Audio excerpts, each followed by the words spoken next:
देखिए अगर ऐसा है कि अगर डॉक्यूमेंट रजिस्टर्ड करवाना था और आपने रजिस्टर्ड नहीं करवाया, उसका क्या इम्पैक्ट होगा।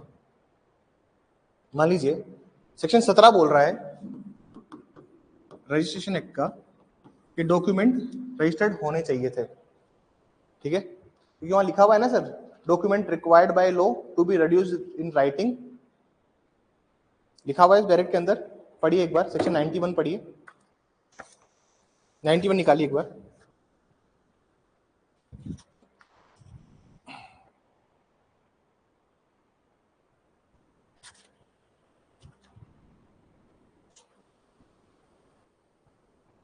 लिखा हुआ है in all cases which any matter which is required by law to be reduced in the form of a document, लिखा हुआ है इसके अंदर। मतलब सेक्शन 17 की बात कर रहा है ये सेक्शन 17 कह रहा है कि वो चीज रिड्यूस इन राइटिंग होनी चाहिए। कुछ डॉक्यूमेंट ऐसे होते हैं जिनको लिखित में होना जरूरी है और प्लस रजिस्ट्रेशन भी मैंडेटरी है। तो सवाल ये है कि अगर आपने उनको रजिस्टर्ड नहीं करवाया है तो उसका क्या इफेक्ट होगा, तो क्या इफेक्ट होगा, क्या प्रभाव होगा। जैसे एक सेल डीड थी, ए ने, ए की उम्र थी 90 ईयर, ये अपनी पूरी पूरी प्रॉपर्टी बी को सोल्ड आउट करके, इसका प्लान ये था कि मैं पूरी प्रॉपर्टी सोल्ड आउट करके मैं हरिद्वार चला जाऊंगा in the last few time, जो भी समय बचा है हरिद्वार बनारस, वहीं जाके मैं वेट करूंगा या वृंदावन चला जाऊंगा, किसी आश्रम में रहूंगा और प्रभु का नाम जपूंगा जितना भी समय बचेगा मेरे पास। लेकिन मान लीजिए जो सेल डीड बनाई थी, मान लीजिए जो सेल डीड बनाई थी वो सेल डीड बन गई लेकिन रजिस्टर्ड नहीं हुई। लिखित में तो ले लिया उसको लेकिन रजिस्टर्ड नहीं किया, उसका क्या प्रभाव पड़ेगा,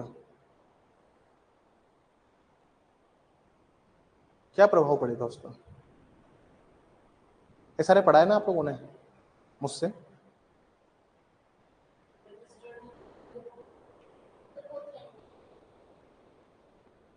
आंसर इसका ये है सर कि you can not use it in evidence.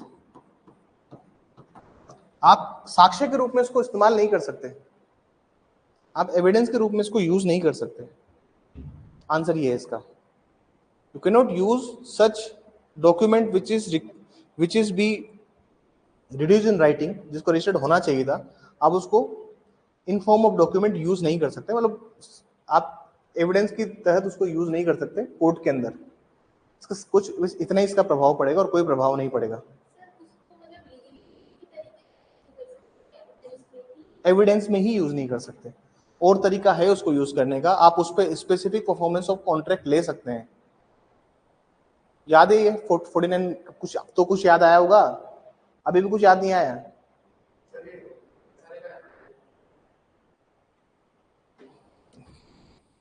क्या ओपन कर दिया मैंने,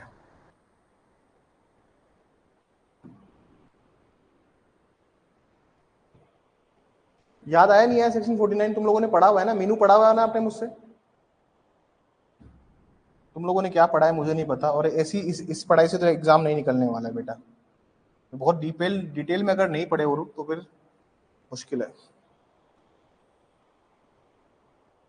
इसका नाम है effect of non registered document which is required by to be registered. जो कि रजिस्टर्ड होने चाहिए थे उनका इफेक्ट क्या है जो कि रजिस्टर्ड नहीं है।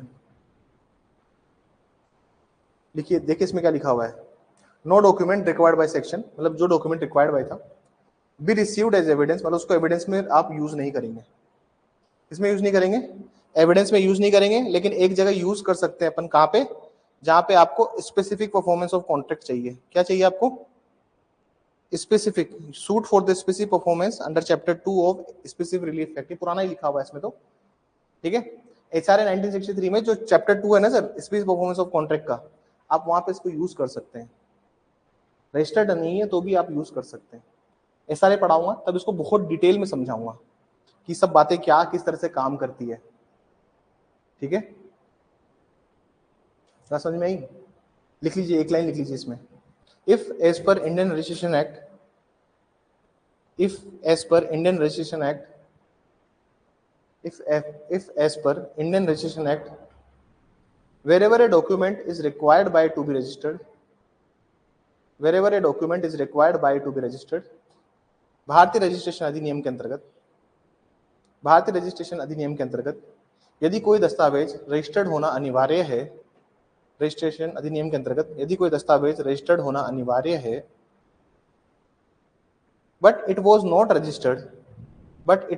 रजिस्टर्ड, अनिवार्य है परंतु वो रजिस्टर्ड नहीं करवाया गया है, परंतु वो रजिस्टर्ड नहीं करवाया गया है, तो ऐसे दस्तावेज को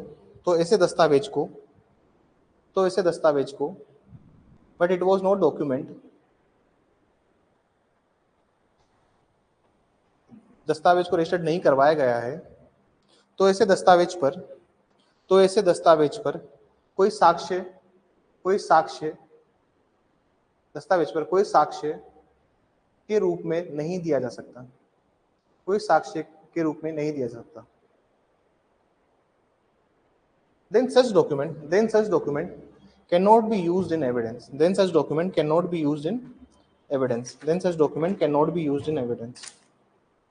ठीक है,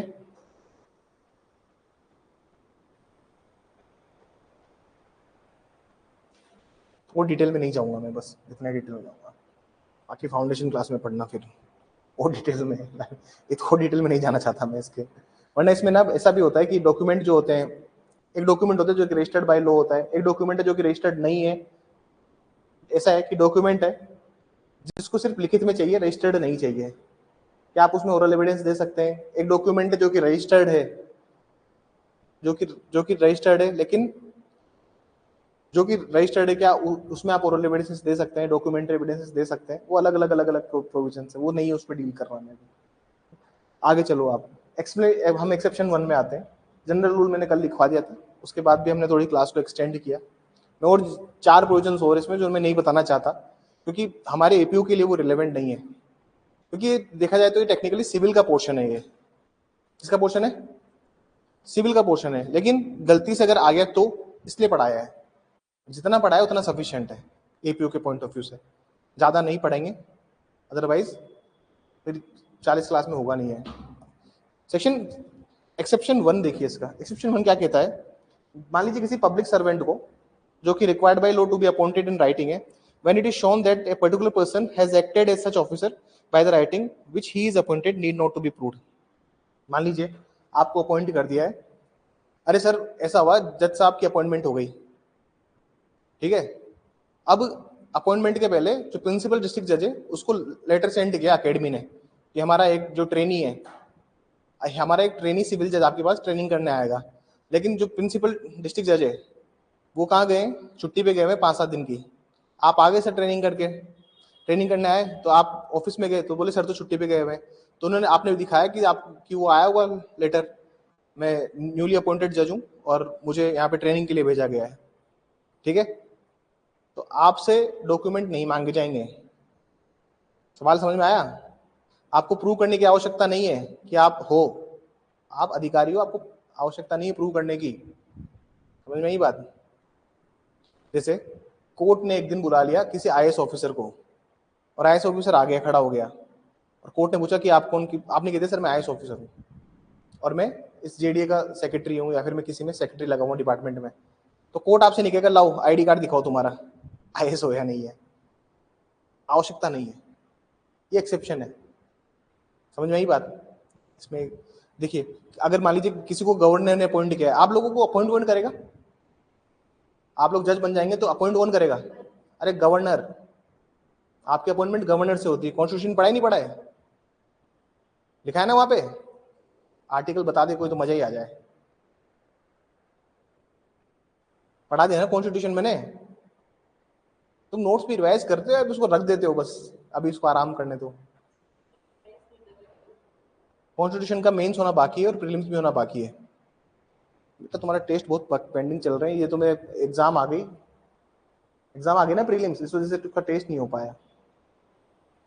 टेस्ट होंगे अब, एक बार मैं मेंस के पचड़े से निकल जाऊं, लेकिन वो मंडे को तो उसका कंफर्म टेस्ट है, लेकिन हाँ उसको कोई नहीं रोकेगा, वो अटल है, ठीक है ना सर? अगर मान लीजिए कल को कोई ऑब्जेक्शन करता है कि आपकी अपॉइंटमेंट फ्रॉड है, तो फिर आप दिखा सकते हो, डॉक्यूमेंट भी दिखा सकते हो, अगर कोई अपोज करता है उस चीज को तो इसमें 1-2 लाइन लिख लीजिए अपवाद एक्सेप्शन नंबर 1 में। सेक्शन नंबर 1 में लिखिए, जहां भी किसी लोक ऑफिसर को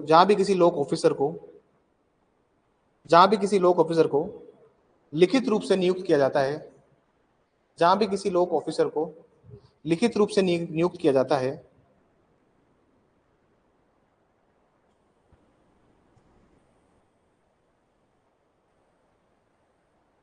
नियुक्त किया जाता है, और ऐसा ऑफिसर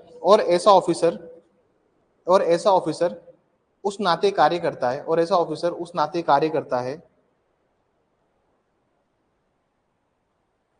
नाते कार्य करता है, तब उस लेख को साबित किया जाना आवश्यक नहीं है। तब उस लेख को साबित किया जाना आवश्यक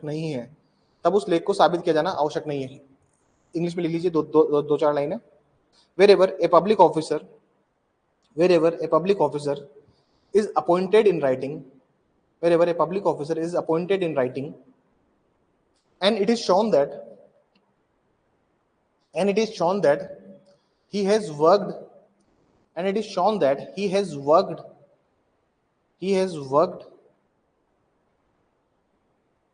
as such officer, then his appointment need not to be proved.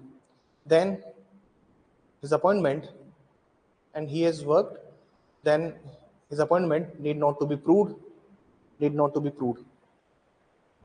दूसरा देखिए, his appointment need not to be proved. दूसरा देखिए, एक्सेप्शन 2 देखिए, मीनू 153 में गवर्नर है। आप जाके एक बार देखिए कौन सा आर्टिकल है, एक बार जाके देखिए 233, 34, 35, 36, वहां मिलेगा आपको इसका आंसर। वहां पे जाके देखिए, मिरर को देखिए, हाँ उधर जाके देखिए एक बार 233 क्या है, 34 क्या है, 35 क्या है, 36 क्या है कॉन्स्टिट्यूशन में, वहां जाके मिलेगा आपको कि गवर्नर अपॉइंट करेगा आपको। 253 में तो सिंपल गवर्नर दिया हुआ है। आगे पढ़ो, पीछे भूलो वाली काम मत करो, जो भी है मुझे नहीं पता, अब आप देखो, ठीक है। मुझे तो पता है लेकिन मैं बताने नहीं चाहता। थोड़ा सा एफर्ट तो करोगे ना, या पके पकाए तुम्हारे मुंह में खिचड़ी रख दूं मैं? देखिए सेकंड बाद में देखना, शुभम बाद में देखना, टाइम खराब होगा। देखिए दूसरा अपवाद है, ये बोलता है will admitted to probate in India may be proved the probate. मतलब ऐसी बात वो कह रहा है कि अगर किसी विल को एडमिट कर लिया है, मतलब विल जिन विलों को भारत में प्रोबेट मिला है, ये प्रोबेट द्वारा साबित की जा सकेंगी। इंडिया में भी प्रूव्ड बाय द प्रोबेट। अब क्या होता है सर, प्रोबेट क्या होता है इसको समझिए।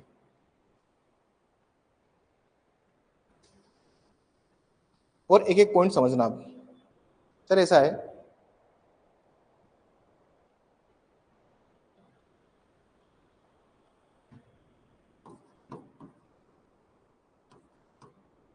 थोड़ा सा एक एग्जांपल आया दिमाग में। चलो मान लीजिए 10 एकड़ जमीन थी नाना जी के कोई संतान नहीं, एक संतान थी टेक्निकली, लेकिन वो संतान से नाना जी का बनती नहीं है। अब नाना जी की संतान थी लेकिन संतान से बनती नहीं है, न उनके भाइयों से बनती है। नाना जी ने जाते समय ए के नाम पर एक विल लिख दी, ठीक है। नाना जी थे एक्स, इनका एक इन्होंने दत्तक पुत्र ले लिया हुआ था, संतान ऐसी थी जो दत्तक थी लेकिन उससे उसकी बनती नहीं थी। दत्तक मतलब गोद, अडॉप्ट किया हुआ था एक सन, उसका नाम था बी। वसीयत में पूरा मालिक बना के चले गए ए को। केस फाइल हुआ,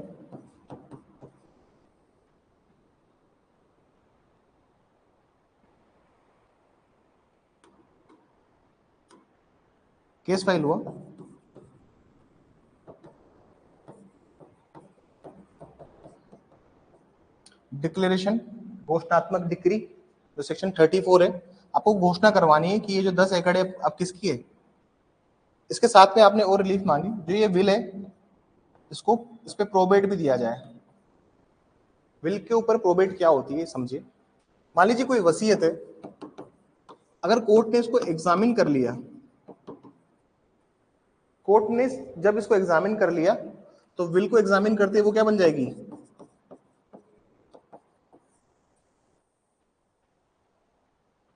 प्रोबेट बन जाएगी।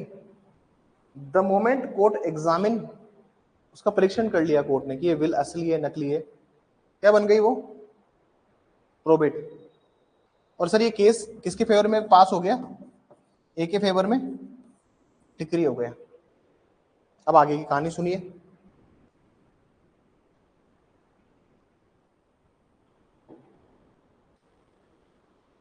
इसको समझ में आ गया बी को कि मेरा गेम ओवर हो चुका है, केस तो हार ही गया था।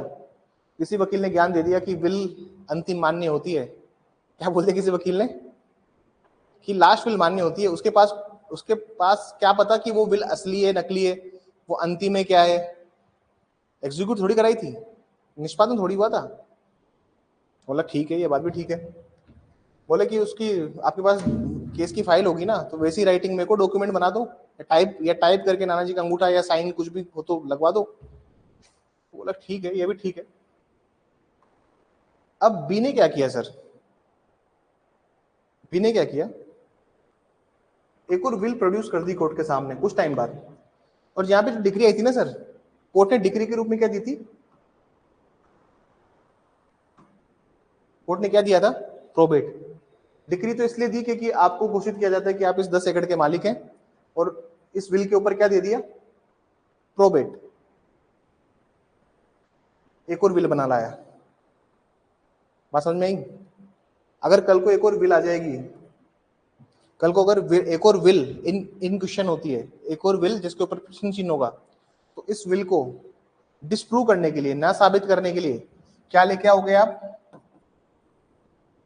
क्या लेके आओगे, प्रोबेट लेके आओगे। और एक और बात याद रखिए, ये पॉइंट यहां पे नहीं भी होता ना, तो भी कोर्ट ऐसे सूट को अलाउ नहीं करता।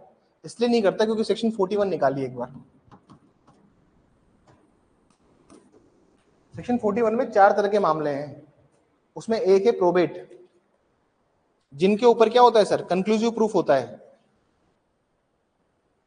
निश्चायक निश्चायक सबूत है वो। 41 देखिए, लिख रहा है आपको कि जिस भी कोर्ट ने क्या कर दिया है, प्रोबेट कर दिया है, तो सर कोई भी एविडेंसेस नहीं लिए जाएंगे। समझ में आ गई बात।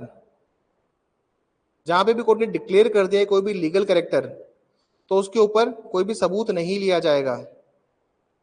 समझ में आई बात।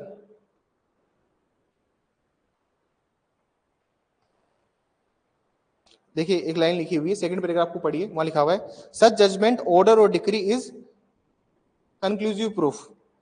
ऐसा निर्णय, आदेश या डिक्री इस बात का निश्चायक सबूत है। तो जब भी निश्चायक सबूत होता है, कंक्लूसिव प्रूफ होता है, तो उसके ऊपर कोई भी एविडेंसेस नहीं लिए जाते। हाँ, इस विल को नहीं, कोर्ट एग्जामिन भी नहीं करेगा इस केस को।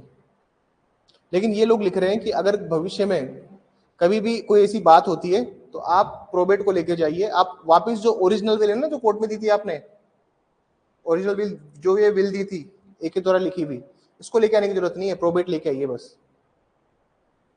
डिफेंस में भी आना है तो भी बस प्रोबेट लेके आओ, लिखा हुआ है ना, पढ़िए एक्सेप्शन 2 में। कोई और डॉक्यूमेंट नहीं लेके आना है साबित करने के लिए, सिर्फ प्रोबेट लेके आओ।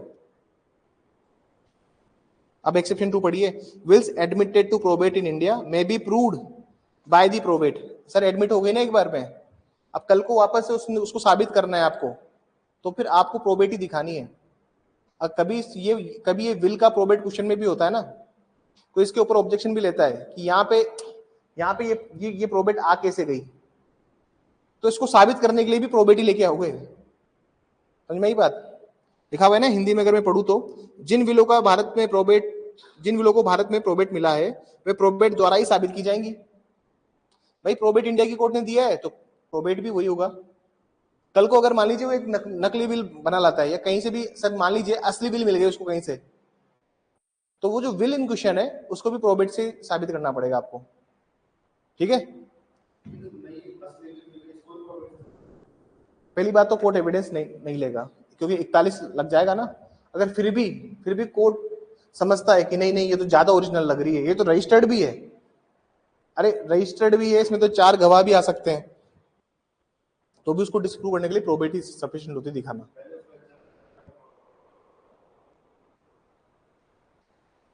ठीक है, आगे चलिए। एक्सप्लेनेशन नंबर 1 देखिए। नहीं आएगा समझ में, मुझे पता है नहीं आएगा, ऊपर से इसलिए जाएगा क्योंकि विल चीज ही ऐसी है। मैंने आपको क्या बताया था उस दिन, बहुत, हाँ बनानी नहीं है तो बोला ही था अरे बनानी नहीं है तो मैंने कहा ही था। उसके अलावा मैंने 2 बात और कही थी कि विल असली कौन सी है ये बहुत मुश्किल है बताना। आदमी क्या करता है ना, अलग अलग तरीके से विल बनाता है। अरे भैया, आदमी का पहला अटैक आया, एक आदमी के 3 बच्चे, पहला अटैक आया, पहले बच्चे ने बहुत सेवा करी, उसके नाम से विल लिख दी और बक्से में रख दिया। दूसरा अटैक आया, दूसरे बच्चे ने बहुत सेवा करी, उसके नाम से विल रख के बक्से में रख दी। तीसरा अटैक आया, तीसरे बच्चे ने बहुत सेवा करी, एक और विल बना के रख दी। सुनना, और जब चौथा अटैक आया तो कोई बचा ही नहीं था विल के लिए, लेकिन वो इस बार बचे भी नहीं। ठीक है, मरने के बाद में बक्सा खोला, उसमें से मिली 3 वसीयत, और जैसे 3 वसीयत तीनों भाइयों के हाथों में अलग अलग किसी ने दे दी, और फिर सोचो आप क्या कोराम होगा उस परिवार में, लड़ाई संघर्ष। वो समझदार होगा तो 2 को छुपा देगा, फाड़ देगा, अपने फायदे की रखेगा बस।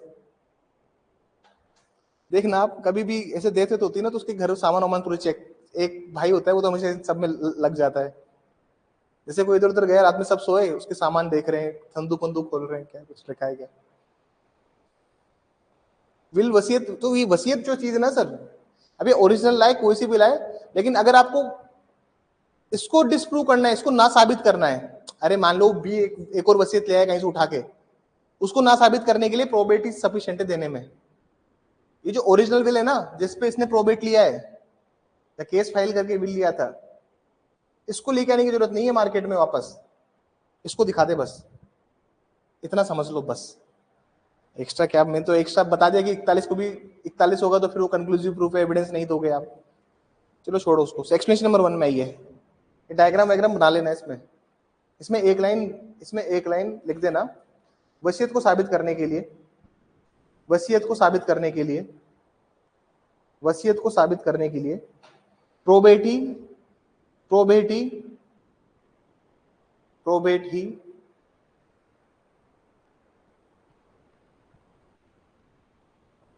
प्रोबेटी आवश्यक है, प्रोबेटी आवश्यक है। In order to prove a will, in order to prove a will, in order to prove a will, the probate is sufficient, the probate is sufficient। लेकिन डायग्राम में बनाओगे तो ही याद रह पाएगा जिस लाइन को लिखवाया है। डायग्राम बना लीजिए, नहीं बना है तो वाह, very good very good. Diagram please diagram बनाइए। आप हैबिट डाल लीजिए कि मैं बोलता रहूं उधर पेन चलता रहे, और आंखें इधर रहे और नीचे पेन चलता रहे, ऐसे हैबिट डालिए। एक्सप्लेनेशन नंबर 1 देखिए। देखिए सर, इसका स्पष्टीकरण, अब एक्सप्लेनेशन का क्या पर्पज होता है वो भी समझिए, एक्सप्लेनेशन का पर्पज क्या होता है वो समझिए एक बार। क्या पर्पज होता है एक्सप्लेनेशन का, स्पष्टीकरण का क्या पर्पज होता है उसको समझिए। समझाऊं जी, समझने का प्रयास कीजिएगा। देखिए ऐसा है कि एक्सप्लेनेशन, स्पष्टीकरण, विस्तार होते हैं, एक्सटेंड होता है सेक्शन का, सेक्शन का ही पार्ट है एक्सप्लेनेशन, सेक्शन का क्या पार्ट है एक्सप्लेनेशन। जबकि एक्सेप्शंस, अपवाद कभी भी उस मेन बॉडी जो है, मेन सेक्शन का पार्ट नहीं होता है, उसे अलग बात करता है। बात समझ में आई? लेकिन एक्सप्लेनेशन, स्पष्टीकरण, उसको या तो और समझाएंगे या और एड ऑन करेंगे, अपवाद की तरह बात नहीं करते। इंटरप्रिटेशन के जो नियम है ना, मैं वो बता रहा हूं आपको। आप कभी भी बैरेक्ट पढ़िए तो आपको ये बात समझ में आनी चाहिए कि बैरेक्ट को किस तरह से पढ़ा जाना चाहिए। ये बात समझ में आई? आगे समझिए। एक्सप्लेनेशन नंबर 1 कहता है कि जहां पे भी कोई भी कॉन्ट्रैक्ट, ग्रांट या फिर डिस्पोजिशन है किसी भी प्रॉपर्टी के रिगार्डिंग में, अगर वो एक से ज्यादा डॉक्यूमेंट में है, अगर वो एक से ज्यादा डॉक्यूमेंट में है, अगर वो एक से ज्यादा डॉक्यूमेंट में, इसको रीड करना है आपको। अगर एक से ज्यादा डॉक्यूमेंट में तो सारे डॉक्यूमेंट लेके आओ। जैसे आप इलस्ट्रेशन ए पढ़िए, इलस्ट्रेशन ए पढ़िए। क्या लिखा हुआ है लिस्ट में? यदि कोई संविदा कई पत्रों में अंतर्विष्ट है तो वे सभी पत्र जिनमें वो अंतर्विष्ट है साबित करने होंगे। If a contract contained in several letters all the letters in which it is contained must be proved. जैसे मैं आपको सिंपल एग्जांपल देता हूं, एक गेस्ट टीचर है, उसका टेन्योर स्टार्ट होता है जुलाई में, जुलाई से स्टार्ट होता है और उसका टेन्योर एंड कर देते हैं मई में। सबसे पहले उसको 2011 में अपॉइंट किया गया, फिर 2012 में सेम ऐसे ही, ठीक है ना, जुलाई से लेकर मई तक, फिर 13,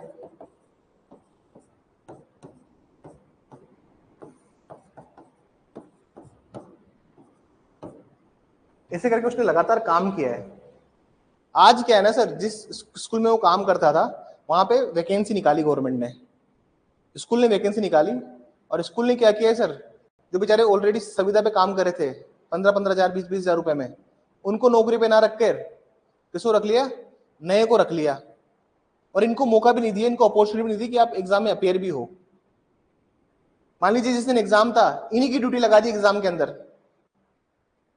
अरे आप सोचो, आप जुडिशियल एस्पिरेंट हो, आप हाईकोर्ट के साथ काम करते हो, है ना, आपको जिस दिन आरजीएस के पेपर में बैठना है उसी पेपर में आपकी भी एग्जाम में ड्यूटी लगा देते हो, कैसा लगेगा? लेकिन वहां पे एग्जाम नहीं था, वहां पे इंटरव्यू में होता है। अब क्या करती है ना प्राइवेट कंपनियां, मैं बताता हूं आपको। जैसे मैं प्रिंसिपल हूं, ठीक है ना, मेरी खुन्नस है, बहुत से लोग होते हैं ना जो ज्यादा किसी के पीछे पीछे नहीं घूमते, उस टाइप का आदमी हूं मैं, ठीक है ना। मैं वास्तविक तो में हिस्सा आदमी में ज्यादा किसी के, आज तक कभी किसी के इंटरनल मार्क्स के लिए कभी किसी के पीछे नहीं गया मैं अपनी बात बता दूं साफ। मान लीजिए कोई प्रिंसिपल है, उसको मेरा ये एटीट्यूड अच्छा नहीं लगता। जब एक वैकेंसी आई परमानेंट करने के लिए, उसने बोला कि सब अपने डॉक्यूमेंट्स भेज दीजिए, कमेटी डिसाइड करेगी। कमेटी कौन? वही प्रिंसिपल के 2-3 जो खास लोग होंगे, डीन वगैरह जो भी बैठेंगे, डिसाइड करेंगे कि इसको इंटरव्यू में बुलाना है। और भैया इस आदमी ने इतना काम किया है, इसको कभी भी इसका इंटरव्यू में इसको बुलाया ही नहीं गया। He has not been called to the interview। ये कोर्ट चला गया, कहाँ चला गया? कोर्ट। उसने बोला कि मेरे को रेगुलाइजेशन चाहिए, रेगुलर करे। डिमांड क्या करती? हाईकोर्ट में रेट डाल दी इसने, और हाईकोर्ट में रेट डाली। आप देखेंगे जितने भी कॉन्ट्रैक्ट्स हुए हैं, ये सारे कॉन्ट्रैक्ट अलग अलग पार्ट में है, नहीं है? Part number 1, part number 2। Supreme court का एक जजमेंट है इसके रिगार्डिंग, अगर कोई 10 साल से लगातार काम कर रहा है किसी के पास में और कभी वैकेंसी आती है रेगुलराइजेशन की, तो पहला हक उसका है। सुप्रीम कोर्ट का जजमेंट है इसके रिगार्डिंग। तो वकील साहब ने बता दिया कि हाँ ऐसा जजमेंट है सुप्रीम कोर्ट का, आपको रेगुलराइजेशन में सबसे पहले अपॉर्चुनिटी आपकी मिलनी चाहिए थी, क्योंकि जो लोग आ रहे हैं वो लोग भी वही योग्यता रखते हैं जो आप में है। आप लोग 10 साल से काम कर रहे हो, तो मतलब आप उसके लायक हो, तभी तो आप कर रहे हो। तो भैया अब इसको क्या करना पड़ेगा, सारे के सारे कॉन्ट्रैक्ट किसको देने पड़ेंगे? कोर्ट में देने पड़ेंगे। तो एक्सप्लेनेशन नंबर 1 ये बोल रहा है, कभी भी कोई कॉन्ट्रैक्ट, ग्रांट या डिस्पोजिशन एक से ज्यादा भाग में है तो सारे भागों को कोर्ट में प्रोड्यूस करना पड़ेगा। समझ में आ गई ना? ये प्रैक्टिकल प्रॉब्लम है, ये ऐसा होता है, तुम हाई कोर्ट जाओगे तो ये सब चलता रहता है। समझ में आया? इसमें एक लाइन लिख लीजिए, जहां कहीं भी कोई संविदा, अनुदान, जहां कहीं भी कोई संविदा, अनुदान या संपत्ति के वैनन एक से अधिक दस्तावेजों में अंतर्विष्ट हैं,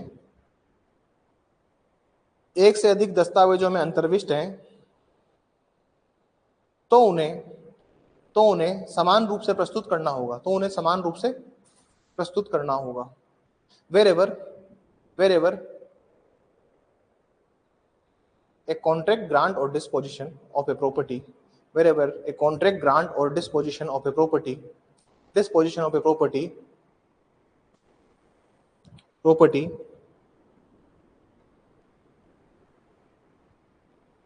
contained in one or more than one document contained in one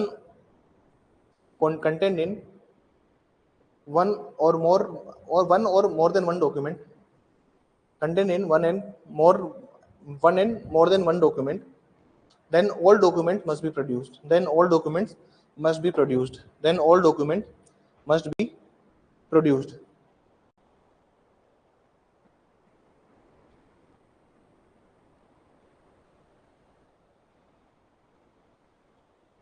illustration A समझ में आ गया ना इस चक्कर में?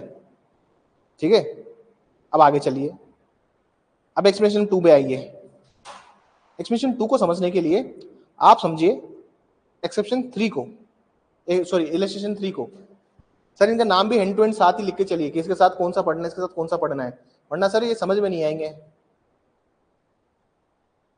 इलस्ट्रेशन सी को समझिए, ये क्या बोल रहा है सर कि अगर कोई भी डॉक्यूमेंट है, कोई भी कॉन्ट्रैक्ट, ग्रांट या फिर डिपोजिशन है जो कि एक से ज्यादा सेट में और तीनों ओरिजिनल है, तीन ओरिजिनल है, तो सर किसी भी एक को क्या करो, किसी भी एक को ले आओ कोर्ट के सामने। मतलब तीन ओरिजिनल है अगर मेरे पास, अलग अलग सेट में है, अरे सर एक ही पूरा वो टुकड़ों में नहीं है, ओरिजिनल, तीन ओरिजिनल बनाए थे उस टाइम हमने।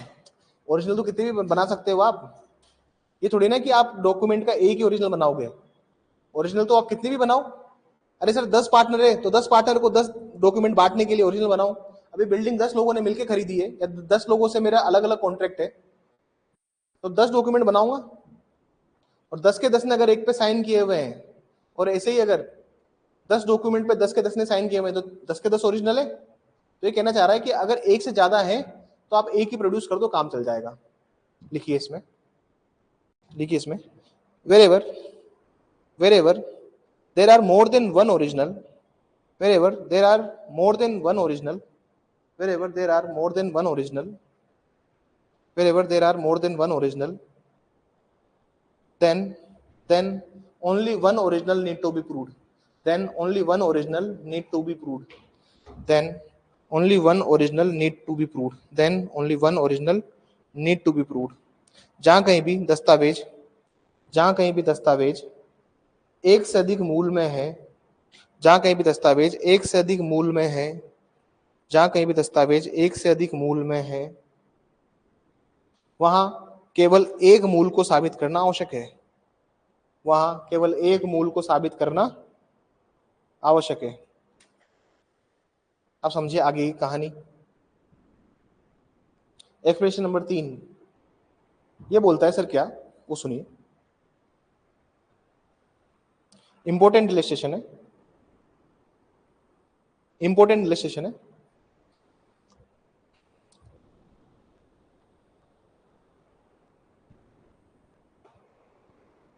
समझ में नहीं आएगा मत पढ़ लीजिए एक बार, मैं आपको पढ़ने के लिए टाइम देता हूँ, तो समझ में नहीं आएगा, और समझ में आया तो मुझे बताइए किसको समझ में आया। इलस्ट्रेशन ई और डी पढ़िए इसके लिए, अगर समझ में नहीं आ रहा ना तो इलस्ट्रेशन ई और डी पढ़िए, फिर मुझे समझा दीजिए।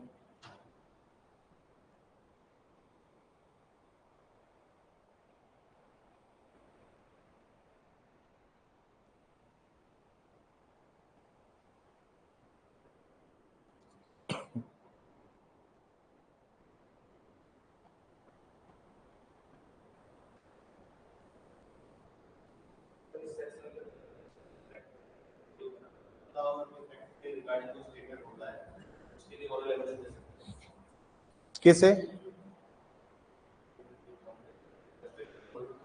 हाँ बता दीजिए।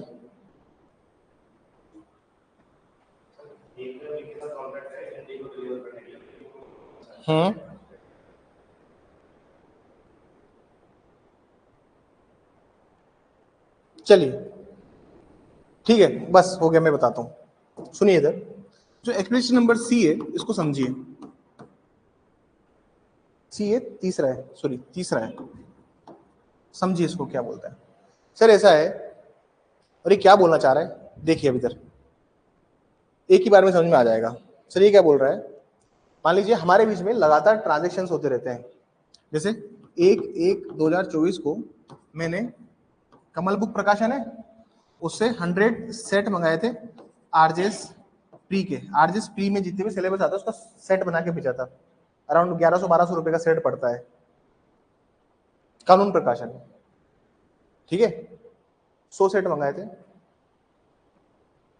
और 100 सेट के में से मैंने मान लीजिए 1000 रुपए का सेट है, रफली 1000 रुपए का सेट है, 1000 के हिसाब से कितने हो गए ये? 1 लाख रुपए का सेट होगा, ठीक है ना।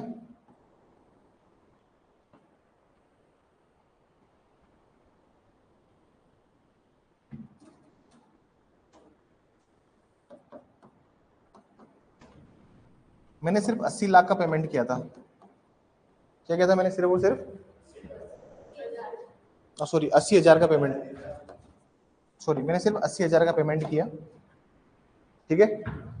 ये मैंने एक एक को मंगाया, फिर मैंने 1/6/2024 को फिर से मैंने कमल प्रकाशन को बोला, मैंने कहा भाई साहब आप 100 सेट फिर से भिजवा दीजिए मुझे। तो कल को वो हो सकता ना कि बिल आए, बिल के साथ वो एडिशनली लिख सकते हैं 20,000 पहले का बकाया प्लस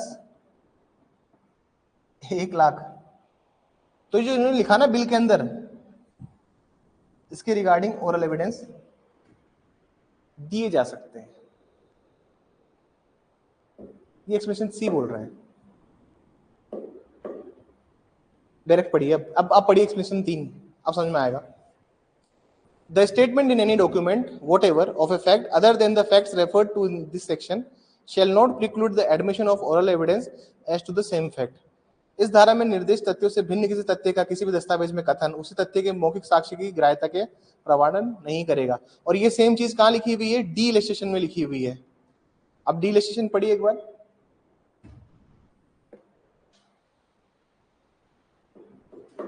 वो मेरे को अगर बिल में लिख के दे देगा ना इतना रुपया आपका बाकी है, तो फिर उसके लिए वो ओरल एविडेंस दे सकता है, वो प्रिक्लूड है। अब डी इलस्ट्रेशन देखिए, समझ में आ जाएगा।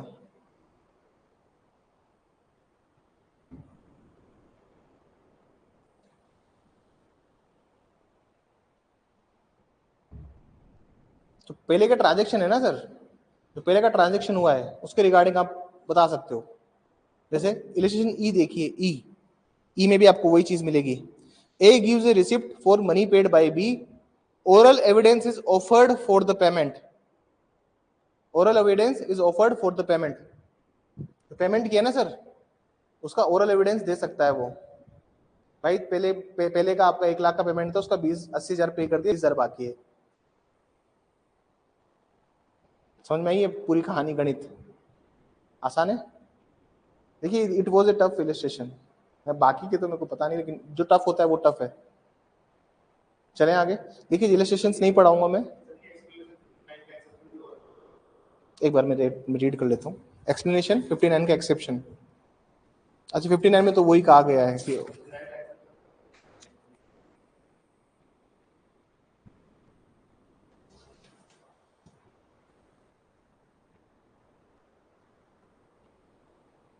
कह सकते हैं, हाँ बोल सकते हैं हमेशा। चलिए यहां तक समझ में आ गया। इलस्ट्रेशन सारे हो गए अपने। बी इलस्ट्रेशन नहीं हुआ है, उसको एक बार खुद ही पढ़ लीजिए।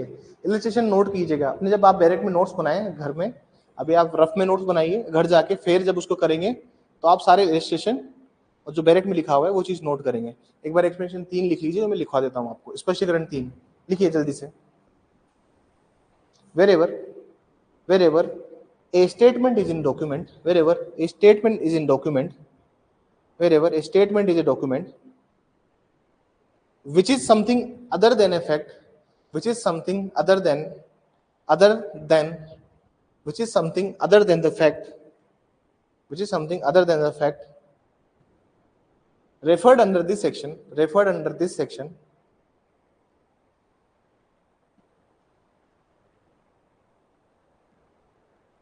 then such statement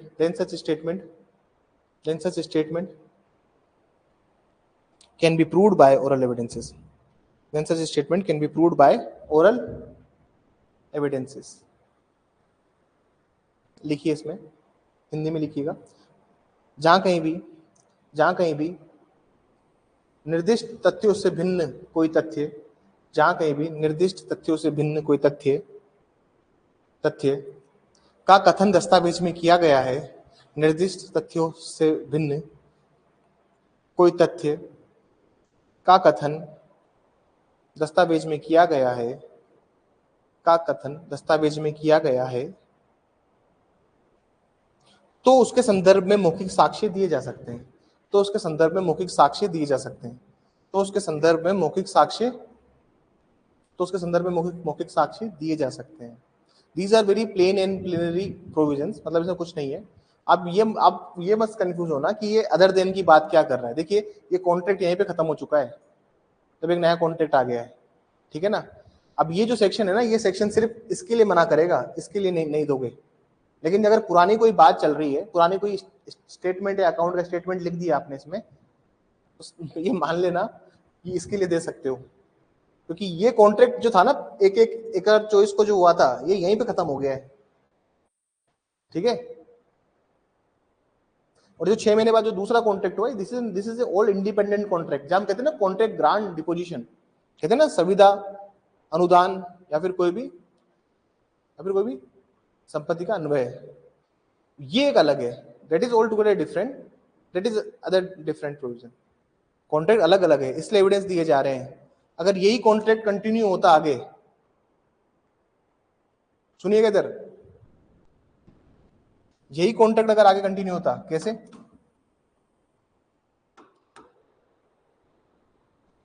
sir 1000 set मंगवाए थे, उस टाइम कितने आए थे? सिर्फ 50 ही डिलीवर किए थे इसने, ठीक है। और 50 के मैंने मंगाए थे 100 सेट, 50 से इन्होंने क्या किए थे?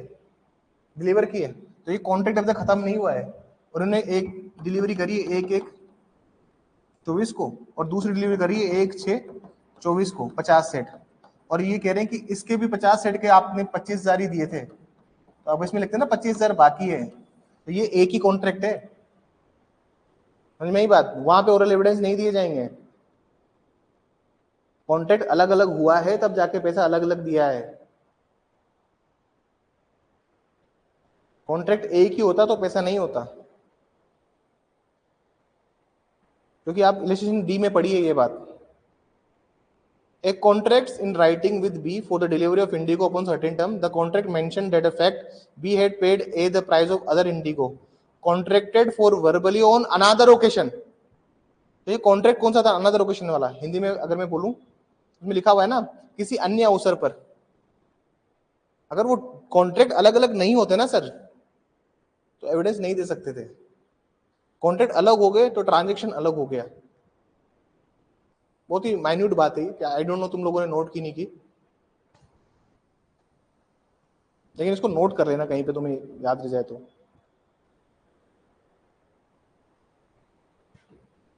चलिए बस खत्म हो गया 92 से स्टार्ट करते हैं। क्लास थोड़ी लंबी ले लें आज, ठीक है, थोड़ा लॉन्ग करते हैं क्लास को। 92 exclusion of oral evidences, exclusion of evidence of oral agreement. जी जब क्लास चलती है फाउंडेशन तो 92 3 से 4 दिन 5 दिन लेता है। तो क्या बोलता है ये, अब सुनना और समझने की बात करना। 91 सब पर लागू होता है, इकरारनामा सब पर लागू होता है, लेकिन 92 किस पर लगता है? सिर्फ और सिर्फ पक्षकारों पर, पार्टीज पर। कोई भी एक आंसर देते ना तो हो जाता है बस मेरा काम। कोई आंसर नहीं देता ना तब मूड खराब होता है। एक 92 पे मूड खराब किया था आप लोगों ने मेरा, वही 92 है ये। सुनिएगा बात क्या है। सर दो पार्टी ने कॉन्ट्रैक्ट किया है, ए और बी ने कोई भी कॉन्ट्रैक्ट किया है, संविदा की है। सुनना, समझने की कोशिश करना। इनकी सारी ये वो है टर्म्स एंड कंडीशंस है सारी कॉन्ट्रैक्ट की। सेक्शन 92 किस पे लगता है? सेक्शन 92 सिर्फ पार्टीज पे लगता है, पार्टीज टू कॉन्ट्रैक्ट। जो सिर्फ पार्टी है कॉन्ट्रैक्ट उस पर लगता है, मतलब सिर्फ जो पक्षकार है कॉन्ट्रैक्ट के उस पर लागू होता है। तो जो पक्षकार है वो ओरल एविडेंसेस नहीं देंगे इसके रिगार्डिंग। अगर उनको डॉक्यूमेंट में क्या क्या करना है, कुछ वेरी करना है, ऐड करना है, सब्सट्रैक्ट करना है, ऐड करना है, हिंदी में पढ़िए 92 निकालिए। अगर ये पार्टीज चाहती हैं इस डॉक्यूमेंट में क्या करना,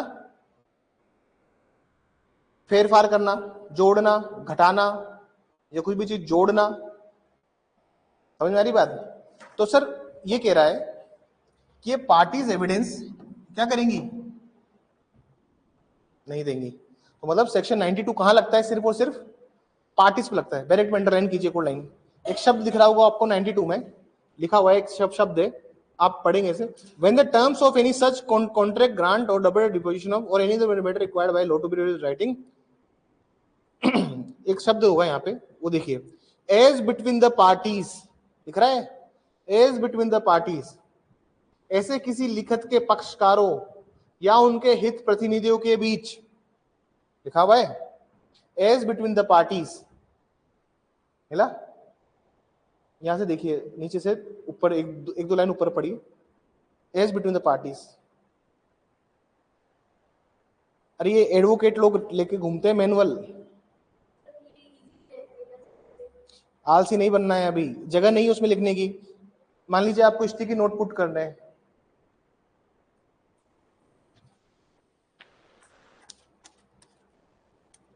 इस वाले ब्रेक में तो नहीं लगाए हुए। कहाँ कोरिलेट करके पढ़ना पड़ता है? कौन पढ़ाता है जयपुर में कोरिलेट करके? कोई नहीं पढ़ाता कोरिलेट करके, और ऐसा कोई आर्ट्स का इतना स्टैंडर्ड हाई नहीं हो गया कि कोरिलेट करके पढ़ाया जाए। मैडम स्टूडेंट को बैरेक्ट लेना चाहिए, इंडिविजुअल इंडिविजुअल। ये आलसी की निशानी है हमारी कि हम मैनुअल लेके घूम रहे हैं। देखिए आप, ये तो बैरेक्ट अब इसमें लिखे हुए कुछ नहीं है, ये स्टिकी नोट लगते हैं। जहां भी कोई चीज पसंद आती है ना लिखने की, चिपकाने के लिए, शब्द छोटे हो जाते हैं, इसलिए कह रहा हूं मैं। बाकी करना नहीं करना आपकी मर्जी है। इंडिविजुअल बैरेक्ट लेके आइए, उसमें क्या होता है ना, वर्ड्स की फॉन्ट बड़ी होती है, उसमें दिखा आपको एज बिटवीन पार्टीज। तो सर क्या होता है, ये सिर्फ, हाँ तो वही वही मार्क करना था। तो एज बिटवीन पार्टीज जो है वो पक्षकारों के बीच में लागू होता है सिर्फ ये। अब इसके बहुत सारे डायमेंशन हैं, इसको समझते हैं और समझने की कोशिश करना। तुमको डॉक्यूमेंट में कोई चेंजेस कराने हैं, अरे भाई पार्टी को कोई चेंज करवाना है तभी तो है ना डिस्प्यूट। डिस्प्यूट होता क्यों है? डिस्प्यूट क्यों होता है? कोई भी एक पार्टी या तो कहती कि नहीं नहीं हम तो इसके लिए एग्री नहीं हुए थे, जैसे ये कंडीशन नंबर 1 2 3 4 5 6 7 8 9 कंडीशन है टोटल। कल को पार्टी बोलती है कि नहीं नहीं फोर्थ कंडीशन के लिए हम एग्री नहीं थे, गलत, इसने धोखा से गलती से साइन करवा लिया हमने, बोल सकता है ना कि हमारे साथ फ्रॉड किया है इसने, गलती से हमें कुछ झूठा आश्वासन देके साइन करवा लिया उस टाइम पे। टर्म नंबर 7 के लिए हम एग्री नहीं है, हम चाहते हैं इसमें एक लाइन और ऐड हो जाए। ओरल एविडेंस नहीं दे सकते आप, क्या नहीं कर सकते? एक सेक्शन है, एक सेक्शन है एसआरए में, है ना, एक सेक्शन एसआरए में, रेक्टिफिकेशन ऑफ इंस्ट्रूमेंट।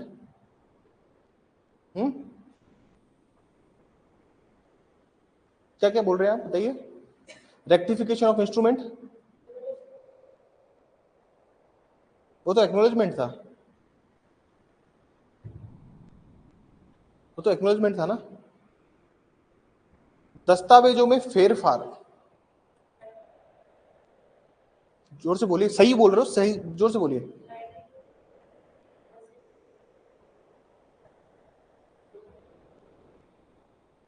वो तो उसका था, एक्नॉलेजमेंट का था। चलिए कोई बात नहीं, दस्तावेजों में फेरफार भी होता है, रेक्टिफिकेशन। अब क्या होता है ये, जब कभी भी किसी म्यूचुअल मिस्टेक की वजह से, पारस्परिक भूल की वजह से, the real expression, the real intention of the document cannot appear on the on its part। मतलब कोई, या तो किसी पार्टी ने भूल करी है, उसकी वजह से क्या हो रहा है सर, जो ये डॉक्यूमेंट इन्होंने साइन किया है इसकी जो रियल इंटेंशन है वो पता नहीं लग रही है, पार्टी चली जाती है रेक्टिफिकेशन के लिए।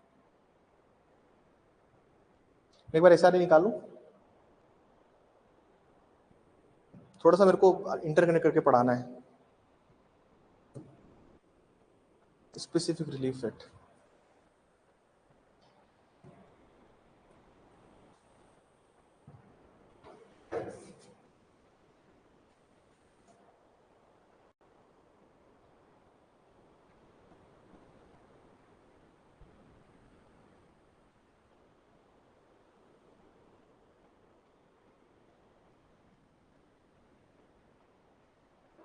जी देखिए, when through fraud or mutual mistake of the parties, दूसरी पार्टी क्या कहेगी, अब कभी चलो ठीक है म्यूचुअल मिस्टेक नहीं हुई है, पारस्परिक भूल नहीं हुई है, ये म्यूचुअल मिस्टेक वही मिस्टेक है जो कि सेक्शन 20 की मिस्टेक है, आज जो पढ़ाया था सुबह मॉर्निंग कॉन्ट्रैक्ट में। थ्रू फ्रॉड और mutual mistake of the parties a contract और अदर इंस्ट्रूमेंट, इंस्ट्रूमेंट की बात कर रहा है 92 और कॉन्ट्रैक्ट की भी बात कर रहा है, इसको छोड़ दीजिए जो ब्रैकेट में लिखा हुआ है, does not express their real intention, मतलब वो जो डॉक्यूमेंट है, कहने का मतलब है कि जो डॉक्यूमेंट दिया हुआ है सर उसकी रियल इंटेंशन पता नहीं लग रही है। जैसे ये एक डॉक्यूमेंट है ए और बी के बीच में, इसकी रियल इंटेंशन पता नहीं लग रही है कि क्या इंटेंशन थी डॉक्यूमेंट बनाने के पीछे। सर दोनों पार्टी ये तो ऐसे तो कहेगी नहीं ना कि हम दोनों की आपस में मिस्टेक हो गई है, ये तो कहेगी नहीं। एक पार्टी क्या कहेगी दूसरी पार्टी पर, इसने फ्रॉड किया हमारे साथ, गलत साइन करवा लिया हमसे रिसीव करके, सेक्शन 17 याद करो, वही फ्रॉड की तो वही है ना, डेफिनेशन थोड़ी चेंज होगी, ये काम हमसे करवा लिया इसने। और कोर्ट से क्या चाहता है, कोर्ट से चाहता है कि सर उस डॉक्यूमेंट को उसकी रियल इंटेंशन पता नहीं लग रही है, तो आप उसको क्या करो, उसको रेक्टिफाई करो, उसकी परिशुद्धि करो। समझ में आई? जब भी कभी ऐसा होगा तो सर ये दोनों जो पार्टीज है ना ये ओरल एविडेंस नहीं देंगी,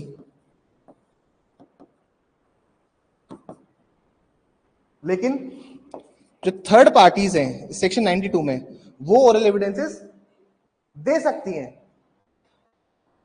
थर्ड पार्टीज क्या कर सकती है, ओरल एविडेंसेस दे सकती है, ये नहीं देंगी, पार्टीज नहीं देंगी लेकिन थर्ड पार्टी देंगी। एग्जांपल, चलिए एग्जांपल समझाता हूं, मान लीजिए और समझने की कोशिश कीजिएगा बहुत ध्यान से।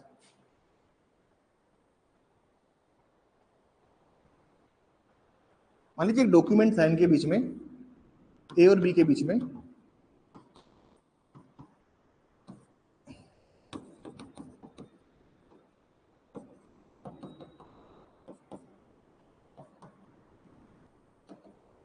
मतलब विटनेस नंबर 1 विटनेस नंबर 2, ठीक है, पहले गवाह ने साइन किए दूसरे गवाह ने साइन किए, होता है ना, ये टर्म्स एंड कंडीशन है। अब इस डॉक्यूमेंट में कोई भी चेंजेस आ गए, पार्टीज क्या चाहती है, पार्टीज वही चाहती है वेरी करना, ऐड करना, सब्ट्रैक्ट करना, ऐड करना, कोई भी चीज मतलब फेरफार करना, जोड़ना घटाना, कोई भी डॉक्यूमेंट कोई भी टर्म्स को, ये दोनों तो दे नहीं पाएंगे, तो कौन देगा, विटनेस अपना ओरल स्टेटमेंट देंगे, ओरल एविडेंस दे सकते हैं। ये बात समझ में आई? इसके 6 एक्सेप्शन है, वो आज मैं समझा के जाऊंगा और पढ़ा के जाऊंगा, वो अकेले 1 घंटे के हैं लेकिन मैं उनको थोड़ा जल्दी कराऊंगा।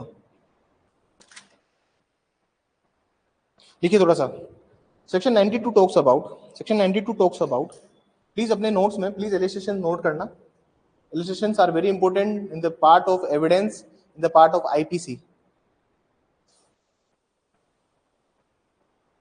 देखिए section 92 talks about wherever contract, grant or other disposition of property, wherever contract, grant or other disposition of property, as well as document required by law to be in writing, as well as, दोबारा बोल रहा हूं, wherever section 92 talks about that contract, grant or disposition of property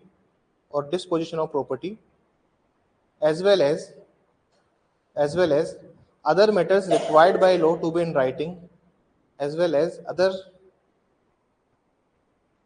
other matters which are required by law to be reduced in writing,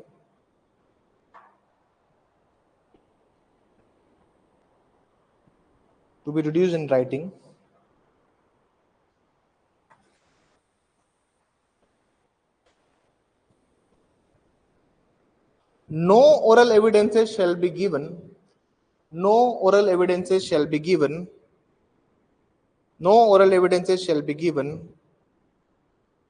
by the parties to such instrument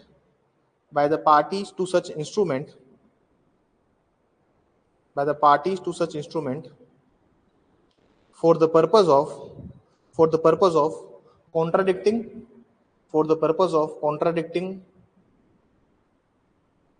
varying adding contradicting varying adding और subtracting। और लिखवाऊंगा इसमें, लिखिए इसमें जहां कहीं भी इसमें लिखिए, ऐसा लिखिए इसमें धारा 92 से अभिप्रेत है कि धारा 92 से अभिप्रेत है कि कोई भी संविदा अनुदान या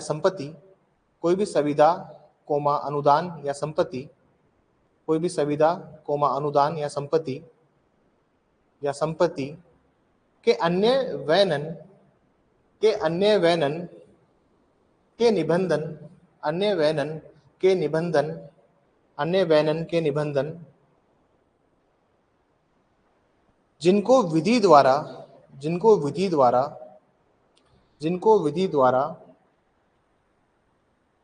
दस्तावेज में होना या जिनको विधि द्वारा दस्तावेज में लेखबद्ध किया जाना अपेक्षित है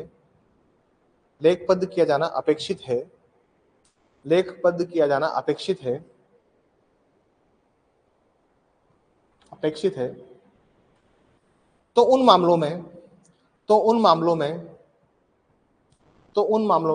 मौखिक साक्ष्य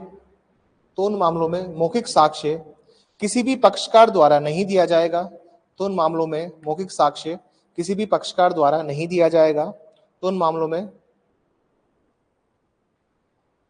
मौखिक साक्ष्य किसी भी पक्षकार द्वारा नहीं दिया जाएगा यदि पक्षकार दस्तावेज में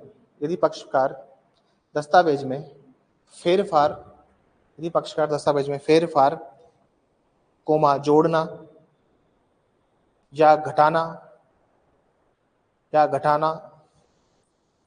के प्रयोजन से ऐसा करते हैं तो ठीक है। मतलब ये पॉइंट समझ में आया हमें कि अब if the parties really want to do something in the document, if they want to change the position, तो वो नहीं किया जाएगा। They can not vary, they can not alter the position, they can not add something. जो है वो है। Technical देखा जाए तो स्टॉपल भी लग रहा है पार्टीज के ऊपर। स्टॉपल मतलब जानते हैं क्या होता है? जो लिखा है, जो बोला है, उस पर रहना पड़ेगा, उस पर भी आप पीछे नहीं हट सकते। अगर आप हटना चाहते हो तो हटो, कोई दिक्कत नहीं है, लेकिन आप ओरल एविडेंस नहीं दोगे तो फिर पार्टी प्रूव कैसे करेगी? वहां पे एविडेंसेस, विटनेसेस देंगे। आगे और लाइन लिखिए, इसमें आगे और लाइन लिखिए। Section 92 requires at least two parties. Section 92 requires at least two parties. Section 92 requires at least two parties, and it would always be a bilateral document,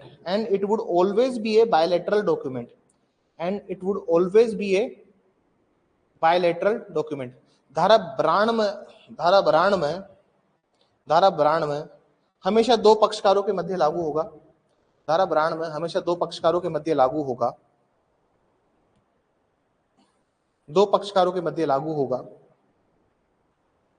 तथा इसमें हमेशा द्विपक्षीय दस्तावेज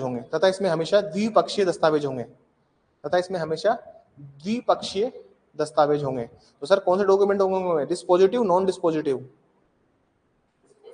ओनली डिस्पोजिटिव, ठीक है ना, क्योंकि इसमें पार्टीज दो ही है। अरे टेक्निकली पार्टी तो दो ही है ना इसमें, और हमेशा दो ही रहेगी। और यूनिलैटरल पार्टीज कहां आ जाती है? नॉन डिस्पोजिटिव में आती है। समझ में आई ना?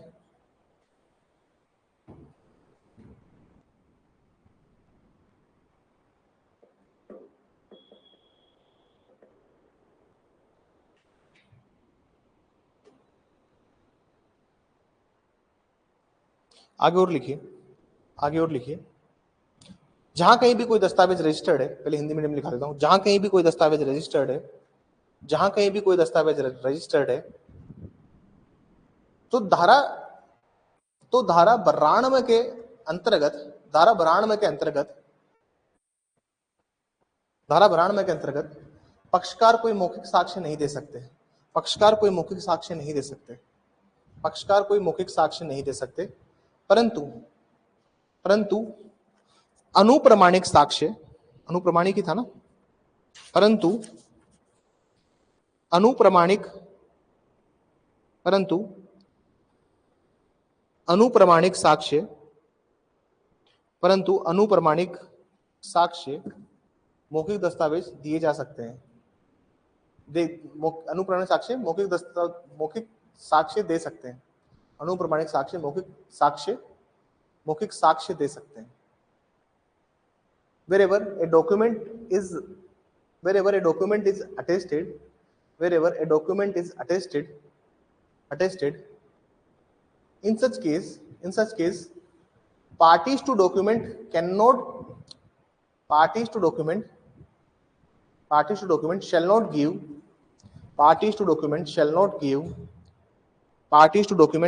give oral evidences. Parties to document shall not give oral evidences. Rather the witnesses can give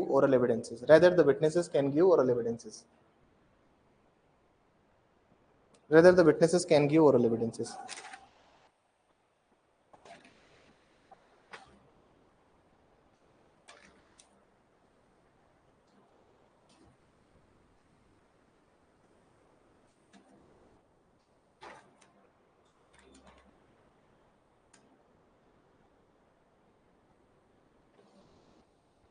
चलिए एक्सेप्शंस करेंगे अब सीधा। मैं अब बाकी बहुत सारी चीजें बीच में जो मैं नहीं कराना चाहता। Section 92 would take 2 to 3 days 4 days class में लेगा ये। It's a very important section with respect to pre mains in interview, but we are going for APO, ठीक है। तो उसको जितना हमारा डायरेक्ट जरूरी है उतना हम कर रहे हैं। आरपीएससी में जो कॉपी चेक करते हैं वो जजेस नहीं होते हैं, दे आर प्रोफेसर्स, तो इतना डेप्थ में हमें लिखना कोई आवश्यकता नहीं है, ठीक है। Direct is more than sufficient for that purpose. Proviso 1 पढ़िए, एक्सेप्शन 1 अपवाद 1।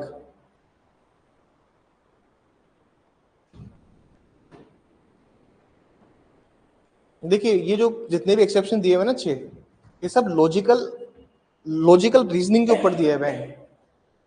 लॉजिकल रीजनिंग होती है ना, उसके ऊपर एक्सेप्शन दिए हुए हैं। And these exception are very tough, इनको आप अच्छे से समझना। आज तो मैं पूरे 6 के 6 करवाऊंगा ही, कल मैं आके रिपीट भी करूंगा। पहले एक्सेप्शन देखिए, any fact may be proved by which would be invalidate any document or which would entitle any person to any decree or order relating to thereto, such as fraud, intimidation, illegality, want of due execution, want of capacity, any contracting party want to failure of the consideration or make mistake of fact or law। मतलब ये क्या कह रहा है, मान लीजिए ऐसा है कि कहीं पे पार्टी ये प्रूव करने में कामयाब हो जाती है, कहीं भी पार्टी प्रूव करने में, मान लीजिए इनके बीच में कॉन्ट्रैक्ट थे, के चार टर्म्स थे, कोई विटनेस नहीं था, रजिस्टर्ड नहीं करवाया था डॉक्यूमेंट। हो सकता है ना रजिस्टर्ड नहीं हो, हर डॉक्यूमेंट रजिस्टर्ड होता है क्या? नहीं होता, पार्टी नहीं करवाती रजिस्टर्ड। मान लीजिए ए आके बोलता है, सुनिएगा बात, ध्यान से सुनिएगा और समझिएगा जो मैं कहना चाह रहा हूं। मान लीजिए ए आके बोलता है कि सर इसने फ्रॉड किया हमारे साथ। फ्रॉड चिल्लाने से काम नहीं चलता है कोर्ट के अंदर। आप सीपीसी में पढ़ाऊंगा मैं, जब भी कभी आप फ्रॉड, मिस्टेक, मिसरिप्रेजेंटेशन ले रहे हैं तो उसका पूरा मैनर देखना होता है कि किस तरीके से हुआ है, आप उसमें पढ़ेंगे। आप ऑर्डर 7 में पढ़ाऊंगा इस चीज को मैं। जब आप प्लेंट लिखते हैं ना, प्लेंट में स्पेसिफिकली मैनर लिखना पड़ता है। अगर फ्रॉड हुआ है तो फ्रॉड को बताइए कि किस तरह से फ्रॉड हुआ है। ऐसे कोई फ्रॉड लिखेगा तो फ्रॉड नहीं माना जाएगा, ठीक है ना। अगर मान लीजिए इसने प्रूव कर दिया, साबित कर दिया कोर्ट में कि हाँ फ्रॉड हुआ है मेरे साथ, और कोर्ट ने परमिट कर दिया कि जी हाँ हम मानते हैं फ्रॉड हुआ है आपके साथ, तो जैसे ही कोर्ट में ये साबित हो गया तो ए फिर ओरल एविडेंसेस दे सकता है।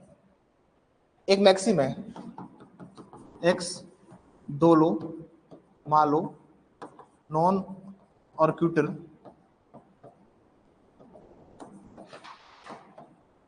इसका मतलब क्या होता है? इसका मतलब होता है मैक्सिमम मतलब कि इसका मतलब होता है कि एक्ट ऑफ फ्रॉड या an act of fraud would vitiate all the proceeding.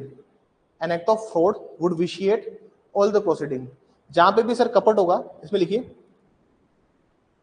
कपट, कपटतापूर्ण किया गया कार्य, कपटतापूर्ण किया गया कार्य सभी कार्रवाई को निरस्त कर देता है। कपटतापूर्ण किया गया कार्य सभी कार्रवाई को निरस्त कर देता है। मैडम ने पढ़ाया हुआ ना सेक्शन 17 में, कॉन्ट्रैक्ट में एक्स डोलो मालो नॉन तो एक कपटतापूर्वक किया गया कार्य सभी कार्रवाई को निरस्त कर देता है।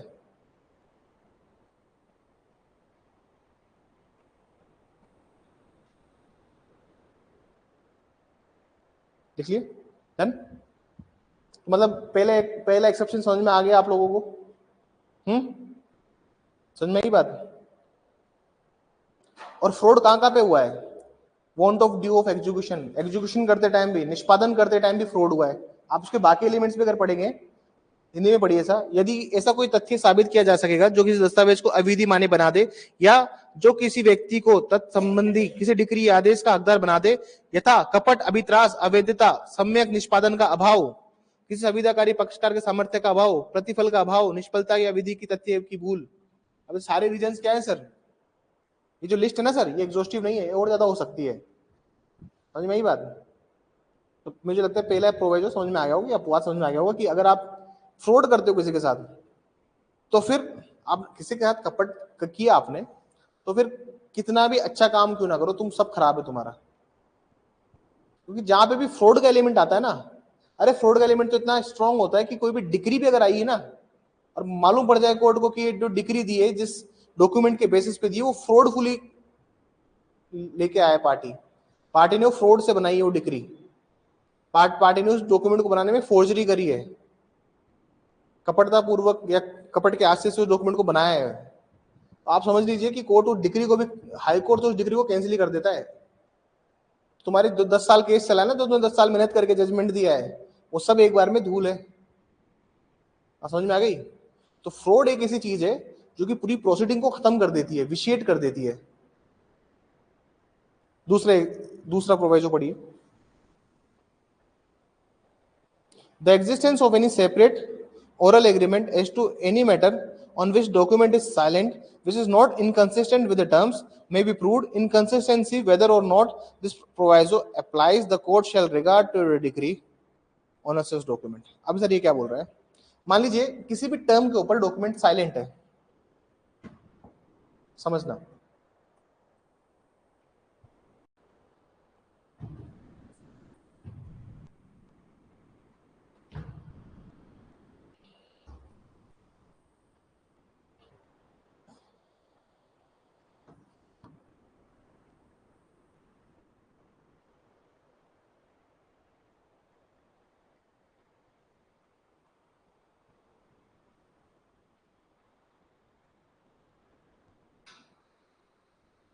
दो पार्टीज में था सर,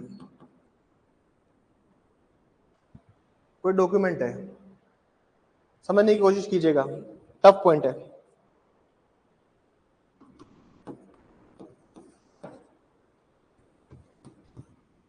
ऐसा था, मैंने पूरी बिल्डिंग किराए पे ले ली, सुनिएगा इधर, मैंने पूरी बिल्डिंग किराए पे ले ली, बेसमेंट छोड़ दिया, हमने ऊपर के पूरे 3 फ्लोर 4 फ्लोर का कॉन्ट्रैक्ट कर लिया मकान मालिक से, ठीक है ना, लेकिन जो नीचे बेसमेंट था उसका ओरली हमने एग्रीमेंट कर लिया। क्या कर लिया? और ओरली एग्रीमेंट करके एग्रीमेंट क्या किया कि बेसमेंट में मैं कैंटीन चलाऊंगा। क्या चलाऊंगा? अरे बेसमेंट में क्या चलाऊंगा? कैंटीन चलाऊंगा। अब जो हमने एग्रीमेंट किया है, ओरली किया है, मौखिक रूप से एग्रीमेंट किया है, क्या ये इन टर्म्स के साथ में इनकंसिस्टेंट है क्या? जैसे ये जो मैंने, क्या ये असंगत है क्या? ये जो मैंने एग्रीमेंट किया है, क्या ये चार जो टर्म्स इसके साथ असंगत है, इनकंसिस्टेंट है क्या? इसका कुछ प्रभाव है? स्वतंत्र है ना, मैं ऊपर के ground floor, first floor, second floor, third floor पे क्या करता हूं, क्या फर्क पड़ता है उससे? ये सारे अलग है और ये अलग है, अलग है नहीं है? चलो बताओ, यहां तक समझ में आया नहीं आया? जिस पर डॉक्यूमेंट साइलेंट है, इस पर डॉक्यूमेंट साइलेंट है, ये जो डॉक्यूमेंट है नीचे ग्राउंड फ्लोर में क्या बनेगा, उसके ऊपर भी साइलेंट था डॉक्यूमेंट, मैंने कैंटीन में दे दिया, और कैंटीन में एक आदमी था, उसका नाम था ए। मैंने इसको दे दिया कि कैंटीन आज से तू संभालेगा, बच्चे बच्चे कोई भी है, कैफेटेरिया बना दूंगा यहाँ पे एक बढ़िया, अपने आओ चाय नाश्ता करो। ए को मैंने अपॉइंट कर दिया, ये ए ओरल एविडेंस दे सकता है, ठीक है, ये ओरल एविडेंस दे सकता है with respect to this contract, और इसके लिए भी ये कॉन्ट्रैक्ट में नहीं था। समझ में आई? पार्टीज तो नहीं दे सकती, लेकिन जो पार्टी उससे इफेक्ट हो रहा है वो दे सकता है, ठीक है। और उसी में एविडेंस दिया जाएगा जहां डॉक्यूमेंट फॉर्मल नहीं होगा। एक देखिए यहाँ पे एक लाइन लिखी हुई है, the court shall have regard to the degree of formality of the document. लिखा है ना, न्यायालय दस्तावेज की प्ररूपिता की मात्रा ध्यान में रखेगा। प्ररूपिता मतलब क्या होता है? प्रारूप को शायद ये लोग प्ररूपिता कुछ कह रहे हैं ना। ये फॉर्मल डॉक्यूमेंट क्या होते हैं? याद रखना, जब भी डॉक्यूमेंट फॉर्मल है, जब भी एक प्रारूप में, फॉर्मल का मतलब क्या होता है? वो दस्तावेज जो जिसके अंदर सारी बातें लिखी हुई है, वो दस्तावेज जो अपने अंदर स्कोप नहीं छोड़ता। जैसे आप बाइक का इंश्योरेंस कराएंगे ना सर, उसके अंदर हर चीज लिखी होगी, हर चीज। आपने हेल्थ इंश्योरेंस कराया, उसके अंदर हर चीज लिखी होगी। आपने हाउस इंश्योरेंस कराया, फायर इंश्योरेंस कराया, मरीन इंश्योरेंस कराया, हर चीज लिखी होगी उसके अंदर। मतलब वो डॉक्यूमेंट क्या है? फॉर्मल डॉक्यूमेंट है, मतलब वो एक प्रारूपिक डॉक्यूमेंट है। जब भी कोई डॉक्यूमेंट जो कि अपने आप में एक संपूर्ण दस्तावेज है, एक एग्जॉस्टिव डॉक्यूमेंट है, तो उसमें आप कभी ओरल एविडेंसेस नहीं दे सकते। ये तुमने इंश्योरेंस कर लिया इंश्योरेंस कंपनी के साथ में, ठीक है, तुमने इंश्योरेंस के टर्म्स एंड कंडीशन में हाँ कर दिया, ठीक है हमें सब मंजूर है, ठीक है। तुम्हारी गाड़ी घूम गई 15 दिन बाद ही, छूट नहीं घूमे, 15 दिन में तुम्हारी गाड़ी घूम गई, तुम्हें चाहिए क्लेम। पर क्लेम मिले कैसे? Document is not formal. The document, भाई फॉर्मल डॉक्यूमेंट तो है नहीं जिसके लिए आप ओरल एविडेंस दे दोगे। ये तो सर एक तरह से फॉर्मल डॉक्यूमेंट है, आप इसमें एविडेंस कैसे दोगे ओरल? तुमने कभी इंश्योरेंस के डॉक्यूमेंट में साइन किए? देखें कभी इंश्योरेंस के डॉक्यूमेंट कितने सारे साइन करने पड़ते हैं आपको? समझ में आ रही बात? इंश्योरेंस हो गया या किसी भी चीज का, वो डॉक्यूमेंट जो कि खुद में संपूर्ण है, आप उसमें नहीं कर सकते। जैसे इलस्ट्रेशन दिखाता हूं मैं आपको इसका, आप इसका इलस्ट्रेशन देखिए।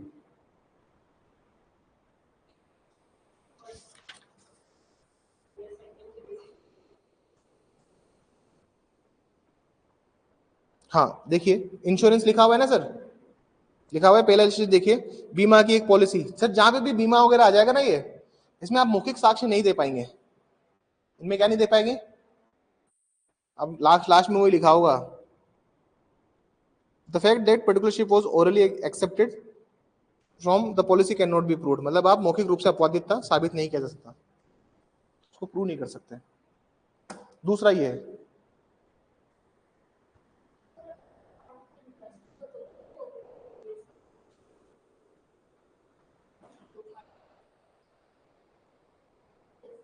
थर्ड पार्टी में दिया जा सकता है,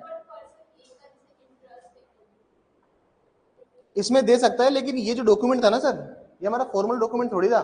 इसमें तो आधी बातों का जवाब ही नहीं था कि बेसमेंट किसके पास जाएगा। तुम्हारा डॉक्यूमेंट अगर फॉर्मल है, फॉर्मल डॉक्यूमेंट क्या होता है? फॉर्मल डॉक्यूमेंट क्या माना जाएगा? फॉर्मल डॉक्यूमेंट ये तो कोर्ट को डिसाइड करना है ना।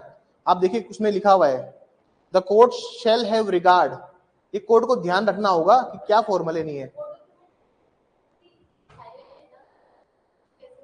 हाँ तो इसमें दिया जा सकता है, लेकिन वो डॉक्यूमेंट जो साइलेंट, जो अरे जो कंप्लीटली एग्जॉस्ट है, जो संपूर्ण है अपने आप में, इसमें दे सकते हैं, दे सकते हैं। थर्ड पार्टी का इंटरेस्ट, लेकिन थर्ड पार्टी इससे अलग है ना, ये सेपरेट है ना दोनों। अरे इसके जो 4 पॉइंट है, इस 4 पॉइंट में कैंटीन का जिक्र है क्या? नहीं है तो दे सकते हैं, फिर तो दे सकते हैं। लेकिन कोर्ट को यह भी ध्यान रखना पड़ेगा कि कहीं ये जो डॉक्यूमेंट है ये संपूर्ण था नहीं था खुद में। अगर ये संपूर्ण था, मान लीजिए इसमें एक टर्म लिखा हुआ था कि कॉन्ट्रैक्ट का, इसमें यहाँ पे एक चीज लिखी हुई थी कि भाई कैंटीन जो भी चीज होगी हम बाद में डिसाइड करेंगे, तो फिर ये भी नहीं दे सकता। अगर ये अपने आप में संपूर्ण था, ये अपने आप में सब कुछ लिखा था इसने, फॉर्मल डॉक्यूमेंट का मतलब क्या होता है? इसमें सब कुछ लिखा होता है। अरे कॉलेज में बुलाते हैं ना कि फॉर्मल ड्रेस में आना, तो मतलब फिर तुम जाओगे ना black white shirt black pant के अंदर टाई वाई लगा के और ब्लेजर पहन के, तो तुम संपूर्ण हो जाते हो। फिर ओरल एविडेंस नहीं दिए, फिर तुमको जो आईडी कार्ड नहीं मांगेगा गार्ड, समझ आई बात? तुम पहन के जाओ, आज तो सब इसमें आ रहे हैं, चलो आईडी कार्ड नहीं मांगते, ओरल एविडेंस मांगेगा क्या आपसे? ऐसे घुस जाओगे सीधा सारे, फिर तो मैं भी घुस जाऊंगा ऐसे पहन के व्हाइट और ब्लैक में। समझ में आई? जो फॉर्मल डॉक्यूमेंट होंगे ना, जो संपूर्ण है खुद में, उनमें तुम दोगे नहीं ओरल एविडेंस। तुमने अगर उनमें भी ओरल एविडेंस देना स्टार्ट कर दिया तो आप समझ सकते हैं क्या होगा। फिर तो वो कह सकता है कि इंश्योरेंस पॉलिसी का क्लेम तो हमारा कम था। तुम ये थोड़ी कह रहे कि आप साबित ही नहीं कर सकते, करो ना, डॉक्यूमेंट्री एविडेंस से करो ना साबित। तुमको डिस्प्रूव करना है इंश्योरेंस कंपनी को, डॉक्यूमेंट्री एविडेंस दो, उससे करो, किसने रोका? पर ओरल एविडेंस नहीं देंगे भले से तुम थर्ड पार्टी हो, फर्स्ट पार्टी हो, फिफ्थ पार्टी हो, कोई सी पार्टी हो। तो कोर्ट को ध्यान रखना पड़ेगा, court shall have regard to see the formality of the document, भी लिखा है ना लाइन लास्ट में। तो कोर्ट ये चीज भी ध्यान रखेगा। अलग अलग है, कोई दिक्कत नहीं है, लेकिन कोर्ट ये देखेगा कि यार ये इसमें कहीं जिक्र तो नहीं था कैंटीन का, अगर था तो ओरल एविडेंस नहीं दिया जाएगा। थर्ड पॉइंट समझिए, the existence of any separate oral agreement constituting a condition precedent to the attaching or any obligation under such contract, grant, disposition or property।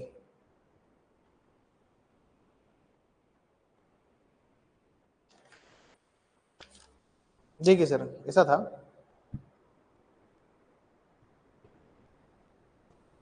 क्या बोलता है ये प्रोवाइजो 3, ये बोलता है कि एक कंडीशन प्रेसिडेंट थी।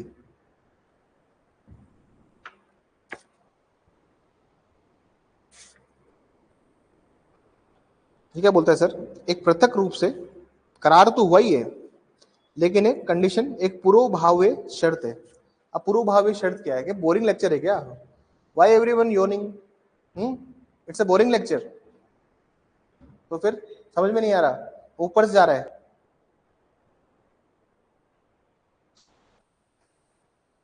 छह तो पूरे पढ़ाऊंगा, कल वापस रिपीट कर दूंगा भले से। छह नहीं, कल तो लिखवाना भी, फिर मेरा आधा घंटा 1 घंटा जाता है, टाइम कम होता है हमारे पास वैसे ही। आज तो तबीयत भी ठीक है, खींचूंगा मैं। मुझे थकान नहीं, तुम लोग कहेंगे थकान है, बेटे बेटे को थकान होती है बस, ठीक है। बोरियत को हटाओ, ये दोबारा पढ़ेंगे अपन फाउंडेशन में, डोंट वरी, इसको दोबारा से पढ़ना है, लेकिन अभी यहाँ पढ़ लो ताकि वहां आराम से समझ में आ जाएगा। ये सब प्रोविजन है वहां पे भी। और समझिए ये क्या बोल रहा है सर कि कंडीशन प्रेसिडेंट है। मान लीजिए हमारे बीच में एक कॉन्ट्रैक्ट हुआ है,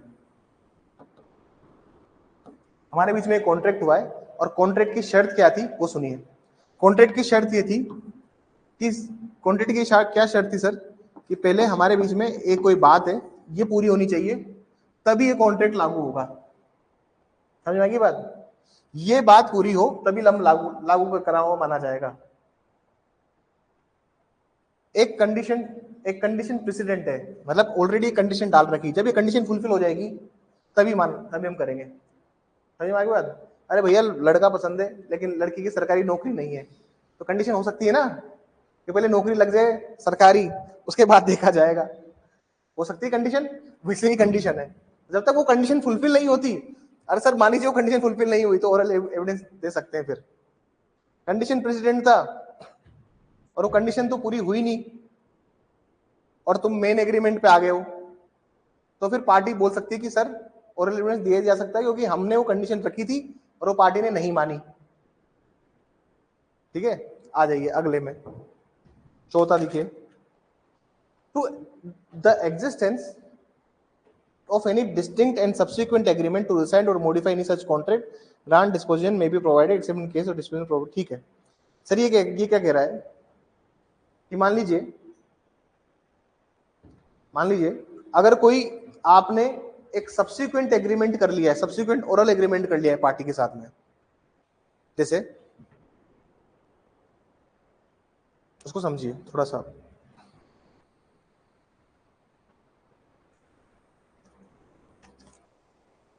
चौथा, ऐसी किसी सुविधा, अनुदान या संपत्ति के वैनन को विखंडित या उपांतित करने के लिए सुभिन्न पाश्चिक मुख्य करार का अस्तित्व उन अवस्था के सिवाय साबित किया जा सकेगा जिनमें विधि द्वारा अपेक्षित है कि इस सुविधा लिखित ध्यान The existence of any distinct oral subsequent oral agreement to the resigned modify any such contract grant disposition of property may be proved except in cases in which such contract grant disposition of property is by law required by to be law in writing or has been registered according to the law forced by the registration of the document. पहले समझिए, एक क्या होता है, एक शब्द है distinct subsequent oral agreement.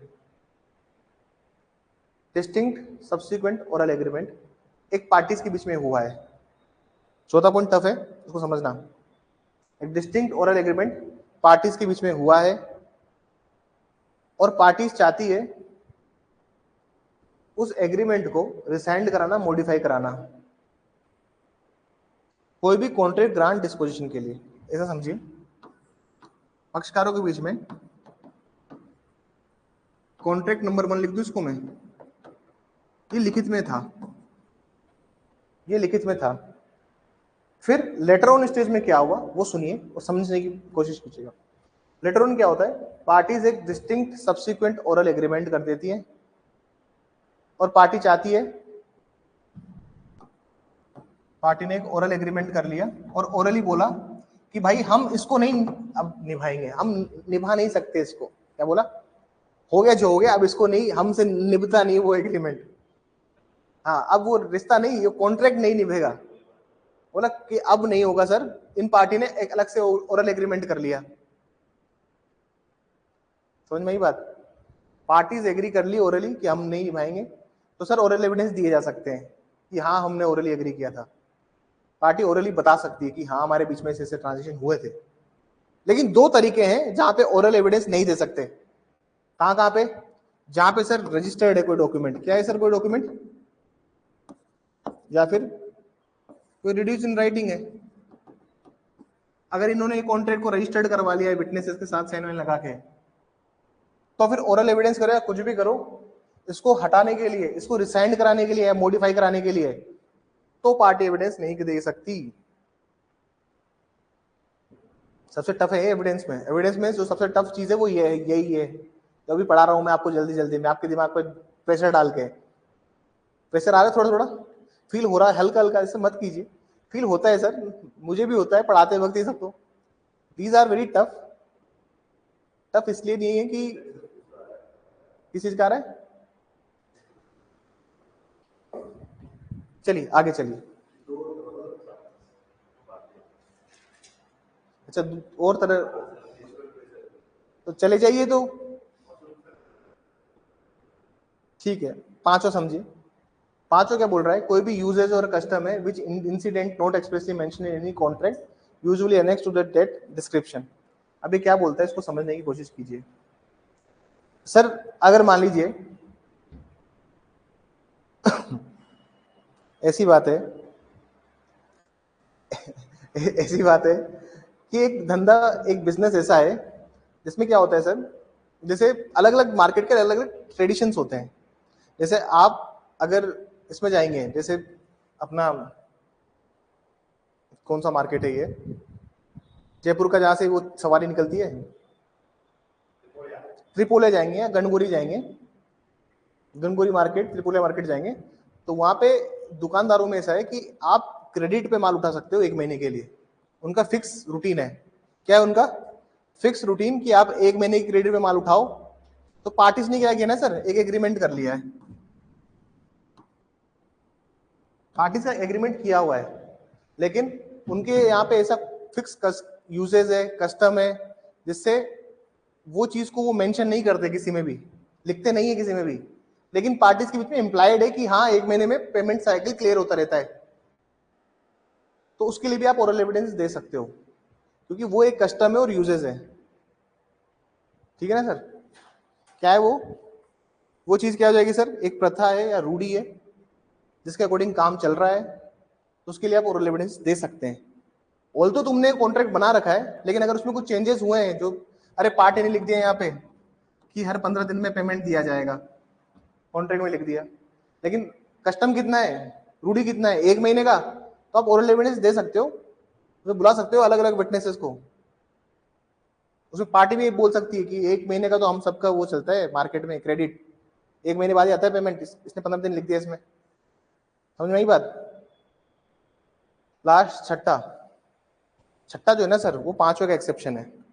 वो क्या बोलता है कि अगर कोई भी फैक्ट ऐसा है जो कि बताता है कि लैंग्वेज ऑफ डॉक्यूमेंट रिलेट करती है एग्जिस्टिंग ऑफ फैक्ट से, ये एक लेटेंट डिफेक्ट की बात करता है। दो तरह के डिफेक्ट भी पढ़ेंगे हम एक दो दिन क्लास में। मान लीजिए कहीं पे भी कोई डॉक्यूमेंट है जहां पे इंटेंशन क्लियर नहीं है पार्टीज की, जैसे उसमें लिख दिया ऐसे लिख दिया कि भैया आपके पास जो व्हाइट हॉर्स है ना, व्हाइट हॉर्स मुझे चाहिए। अब ये नहीं लिखा कौन सा व्हाइट हॉर्स, भाई इसके पास तो दो व्हाइट हॉर्स है, एक की उम्र 3 साल, एक की उम्र 5 साल है, कौन सा व्हाइट हॉर्स? बात समझ में आई? कौन सा व्हाइट हॉर्स चाहिए भाई आपको? जहां पे डॉक्यूमेंट की लैंग्वेज बहुत क्लियर नहीं है, एम्बिगुअस डॉक्यूमेंट की वो है, तो आप उसको पूछ सकते हो। बात समझ में आ गई? कल सीधा लिखवा दूंगा अगर तुमको सारे 6 पॉइंट समझ में आ गए तो, और एविडेंस दे सकते हैं इसके लिए, ठीक है ना? चलिए, that's all for today. Thank you for having such long classes and such having such patience। और तुम